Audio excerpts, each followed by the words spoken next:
If you were a real man, I wouldn't have to look elsewhere, my wife said, looking at me with contempt. That day, in front of her, I replied, then get ready, because starting today you're going to meet the man I really am. I said it staring straight into her eyes. I didn't shout.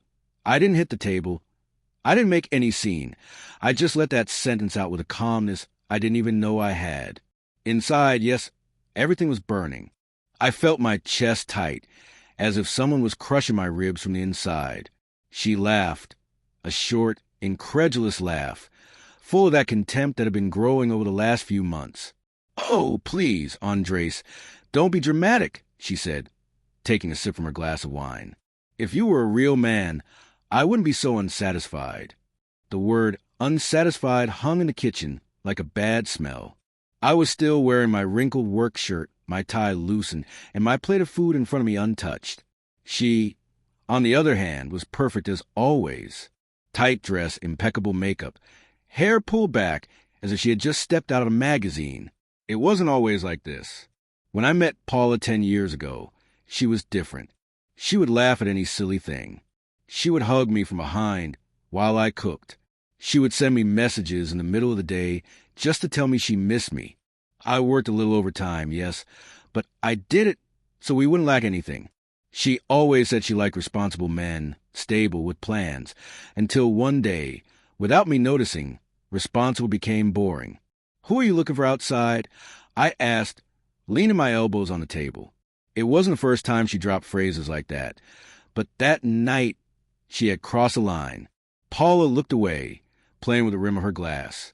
"Don't start with your ridiculous jealousy, Andres. It's just a way of speaking. If you were a bit more of a man, you would understand." She said it without even blinking, as if questioning my manhood was normal, as if she didn't know all the times I stayed up late waiting for her, the bills I paid, the times I defended her in front of her family when they said she was too cold. I took a deep breath. "I haven't shouted at you. I just asked you a question," I replied. "Is there someone else, Paula?" Silence. Only the tick-tock of the kitchen clock. She stood up, took her plate to the sink, and turned her back on me. "I'm tired. I'm not going to discuss this. If you want to keep living in this house, stop acting like a victim," she said while turning on the faucet. "And if not, the door is right there." The door. That door I had crossed 1,000 times with flowers, with supermarket bags, with little gifts that she had stopped appreciating. That door she was now pointing at. As if I were an intruder. I didn't answer. I just got up, took my plate to the sink, and brushed past her. I smelled her perfume, one I didn't recognize. It wasn't the one I had given her for her birthday, another stronger, more expensive, newer one. That's when I felt it, that stab in the stomach that you refused to accept at first. Something didn't fit. That week she had arrived twice, almost at 1 in the morning for work. She had new lingerie that she never wore with me. She checked her phone in the bathroom with the door locked. And now, suddenly, I was no longer love. I was if you were a real man. That phrase didn't come out of nowhere. Someone had fed it to her. That night, I didn't sleep in the bed. I lay on the couch with the TV off, and my head full of scenes I didn't want to imagine. She didn't come out of the room even once. Not to ask if I was okay. Not to see if I had eaten, nothing, as if the argument had been just another detail of the day. That's when I decided. If there was something to discover, I would discover it. If there was someone else, I would know. And if I really wasn't a real man to her, I was going to prove first to myself and then to the world who I really was. I picked up the phone, opened the contacts, and dialed the number of the only person I knew would tell me the truth without beating around the bush. "Tell me." "Brother," he answered on the second ring. I swallowed hard. "I need your help, Leo. I think Paula is cheating on me, and this time I want proof." And that's how it all began. Leo arrived at my apartment the next afternoon with that I-told-you-so face that he always tried to hide, but that I knew too well. "For months you've looked strange, Andres." I knew something was wrong. He said as soon as he walked in, leaving the keys on the coffee table. "Tell me everything." I told him the scene from the night before, word for word. The phrase, the tone, the laugh, the new perfume. As I spoke, I felt a mixture of shame and rage. It was like undressing my insecurities in front of a mirror that couldn't lie to me. If you were a real man, Leo repeated, frowning. That's not something someone says when they're just upset. That comes from comparisons. Comparisons? Yes. No one talks like that if they don't have another guy very fresh in their head. Someone who, according to her, is a real man. His phrase gave me chills. I had already thought the same thing, but hearing it from someone else made it more solid, more real. And what am I supposed to do? I asked with a voice lower than I would have wanted. Leo leaned forward. First, stop believing that going crazy or yelling at her is going to fix anything. Second, find out the truth. And third, decide if you want to stay with someone capable of destroying you. I looked at him wearily. How do I find out the truth?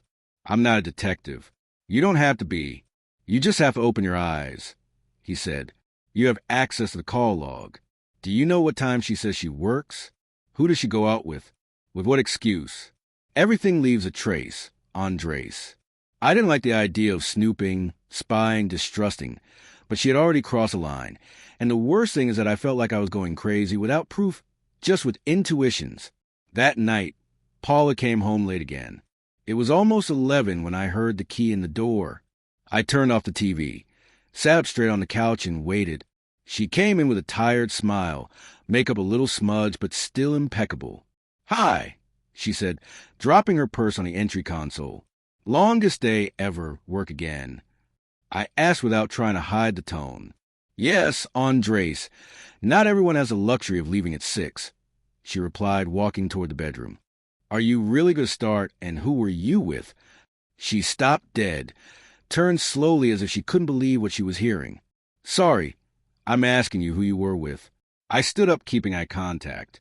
She's been coming home late for weeks, changing perfumes, living with a phone glued to her hand. And yesterday you told me that if I were a real man, you wouldn't have to look elsewhere. Her lips curved into a crooked smile. You're paranoid. That's what's wrong with you. And yes, I said it, because I'm tired feeling like I live with a piece of furniture. Who is it, Paula? I insisted. There was a flash in her eyes, not of guilt, but of challenge. You have no right to interrogate me like this. As long as you pay the bills and do the bare minimum, stay calm. The rest is not your problem. That phrase pierced me. The rest is not your problem. As if her intimacy, her body, her time no longer had anything to do with me, with us. So, I'm no longer your husband, just your ATM, I said, feeling my hand shake. Don't put words in my mouth, she replied. If you were a real man, you would understand what a woman needs. That's when something inside me clicked. I wasn't going to tear the confession out of her with shouts. I wasn't going to beg for crumbs of respect. Perfect, I said with a calmness that unsettled her. If you need a real man so badly, you won't have a problem with us starting to be transparent. From today on, I want to know what you do, who you go out with, and why you come home late. And if not, then yes, the door is there, but for both of us. She held my gaze, gauging how far I was willing to go. Do whatever you want, she finally said, and locked herself in the bedroom. That night, while I listened to her moving on the other side of the door, I opened the laptop. With Leo on the phone, we started to piece together schedules, places, changes in routine in between messages, photos on social media, and small details. A name started to appear too often, that of her project partner, the same one she said was just a friend from work. The name of her project partner started appearing everywhere, as if it had always been there, and I was only now seeing it. Martine, I saw him in a team post, photo of a presentation. Everyone smiling, her in the center, him next to her. Too close to be coincidence. Another post. Great night, with the best team, the text said. In the photo, a group at a bar, Paula, wearing a dress she had never worn with me, his hand almost brushing her waist, enough for anyone to think it wasn't the first time. See, Leo said on the phone, that guy is more present than you in her life. It's her job. I try to justify out of inertia. Don't be naive. One thing is work, and another is couple pose. I stare at the screen, zooming in on the photos, looking for details. In one, she was leaning toward him, laughing with her head thrown back. That smile I no longer saw at home. The next day, I decided to change strategy. I wasn't going to fight. I was going to observe. Do you have anything after work? I asked Paula at breakfast pouring coffee, as if nothing was happening. Team meeting. We're closing an important project. She answered quickly, without looking at me. With Martine, I asked as if throwing out a casual comment. She looked up for just a second, among others. Yes, no big deal. Just asking, does the project sound demanding? She was silent. Her expression changed slightly, as if she was gauging how much I knew. Gotta go. I'm running late, she said in the end, grabbing her bag. I watched her until she closed the door. I didn't go to work that morning. I called my boss and told him I had an urgent personal matter. It was the first time in years I took the day off. Are you sure about this? Asked Leo sitting in the passenger seat of my car. I'm tired of living with doubts, I replied, adjusting the mirror. Today, she says, she has a meeting at the convention center. If it's true, I'll see her go in. If not, I'll also see where she goes. We parked at a prudent distance from the building. Traffic came and went. People walked hurriedly on the sidewalk. Almost half an hour passed until I saw her. Paula appeared in a light blouse and a tight black skirt. She wasn't carrying work materials, no laptop, no folder, just her small purse. She stopped for a few seconds in front of the entrance and kept walking. She walked right past it. There's your meeting, Leo muttered. We followed her from a distance. Turning a corner, Martine appeared. He approached her naturally, as someone who repeats the same ritual for a long time. A brief greeting, too comfortable. He took her by the waist with that confidence that isn't built in a week. They didn't kiss on the mouth. They didn't do anything scandalous. But there was a gesture that broke me more than any explicit image. She fixed the collar of his shirt, laughing softly, like she used to do with me at the beginning when we went out to dinner, and I didn't know how to tie a decent knot. I felt the floor move. Do you want to take photos? Leo whispered with the phone ready. I nodded not to post them anywhere, not make a scene on social media, but because I needed to stop saying I think. I needed to be able to say I saw it. We followed them to a small, discreet hotel, one of those that seemed designed so no one asked too many questions. They walked in without hesitating. The receptionist greeted him familiarly. It wasn't the first time. I don't remember how long I stayed in the car staring at the hotel door with my hands clenched on the steering wheel. Part of me wanted to get out, make a scene, yell at them in front of everyone. Another part, the one that still had some dignity, knew I didn't want to be reduced to that. Andres, Leo said in a low voice, you already have the truth. Now, whatever you say has to be to get your life back, not to destroy yourself more. While they were in their meeting, I made a decision. When Paula came out of that hotel, she wasn't going to find a man she called a piece of furniture or not much of a man. She was going to find a man who, for the first time, was willing to set a limit. Martine and Paula came out of the hotel almost 2 hours later. I no longer felt hot anger, but something colder, heavier. I saw her fix her hair, check her phone, smile at him before parting at the corner as if nothing had happened. I didn't approach. I didn't say her name. I didn't make a scene. I just watched them leave. One to the right, the other to the left. Aren't you going to say anything to her? Leo asked incredulously. Yes, I replied, but not here. Not like this today. I'm not going to lose control. Today, she's the one who's going to listen to me. I got home before her. I printed a couple of photos that Leo had taken. I checked my bank account. I took out of a folder the mortgage documents, the car, the joint accounts. I didn't improvise. I just put on the table everything that had held our life together. That life she had decided to blow up in secret.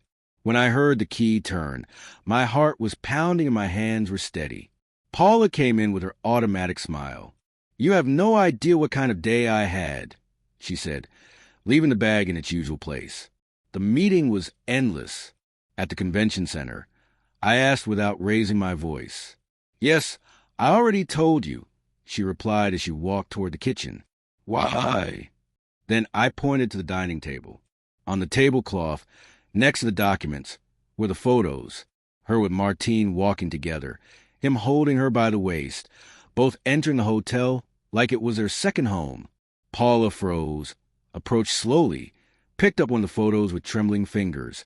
The mask fell in seconds. "This isn't what it looks like," she whispered awkwardly. "On the contrary," I said, "it's exactly what it looks like and what I've been feeling for months."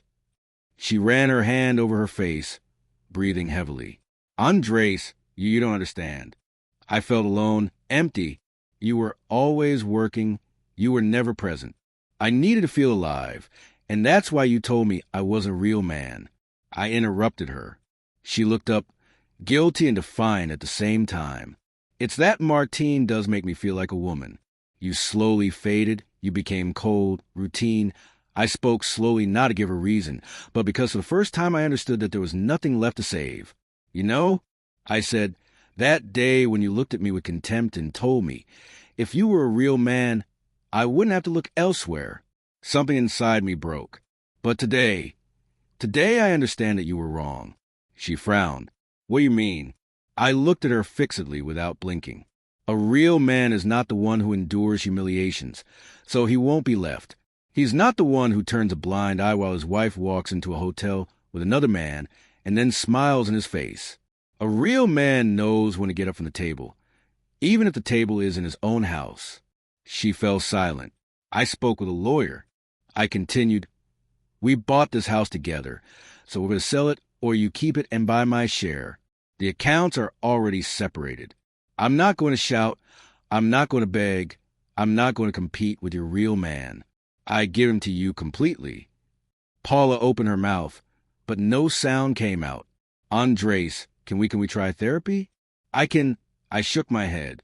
"Therapy is for those who make a mistake and want to fix it. You didn't just make a mistake. You lied to me. You despised me and you justified your infidelity by attacking my manhood. That doesn't get fixed. It ends." I took a deep breath. That was the answer I should have given her that day in the kitchen, when her phrase hurt me more than the suspicion. That day in front of you, I answered with fear. I admitted. I told you that you were going to meet the man I really am. Today, I keep that promise. The man I am doesn't need you to prove anything. I took my suitcase that was already packed next to the couch. "You can tell Martine that you no longer have to look elsewhere. Now you can have him inside the house. Without lies." I left her standing there with the photos in her hand and her face distraught. I crossed the door, and for the first time in a long time, I felt that every step I took was not fleeing, but self-respect. Maybe for her I would still not be a real man, but for me, I finally was.